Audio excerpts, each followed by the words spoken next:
লাল গালিচা সংবর্ধনার মধ্য দিয়ে ভারতে পা রাখেন যুক্তরাষ্ট্রের ভাইস প্রেসিডেন্ট জেডি ভ্যান্স। দিল্লির পালাম টেকনিক্যাল এরিয়ায় ভ্যান্সকে অভ্যর্থনা জানায় দেশটির সামরিক বাহিনী। সফর সঙ্গী হিসেবে ভ্যান্সের সঙ্গে রয়েছেন তার ভারতীয় বংশোদ্ভূত স্ত্রী উষা ভ্যান্স ও ৩ সন্তান।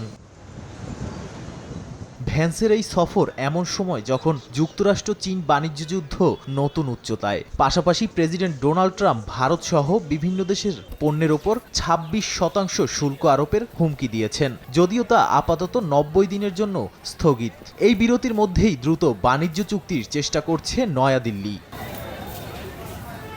প্রথম দিনই প্রধানমন্ত্রীর বাসভবনে ভারতের প্রধানমন্ত্রী নরেন্দ্র মোদীর সঙ্গে বৈঠকে বসেন ভ্যান্স। আলোচনায় উঠে আসে বাণিজ্য চুক্তি দ্রুত চূড়ান্ত করা এবং দুই দেশের মধ্যে ২০৩০ সালের মধ্যে দ্বিপাক্ষিক বাণিজ্যের পরিমাণ $৫০০ বিলিয়ন উন্নীত করার লক্ষ্য।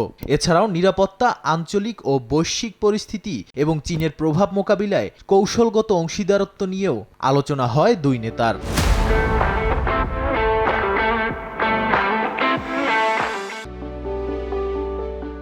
ভারত যুক্তরাষ্ট্র সম্পর্কের নতুন দিগন্ত উন্মোচনে জেডি ভ্যান্সের এই সফর কতটা ফলপ্রসূ হয় তা নির্ভর করছে আসন্ন দিনগুলোতে আলোচনার ফলাফলের ওপর।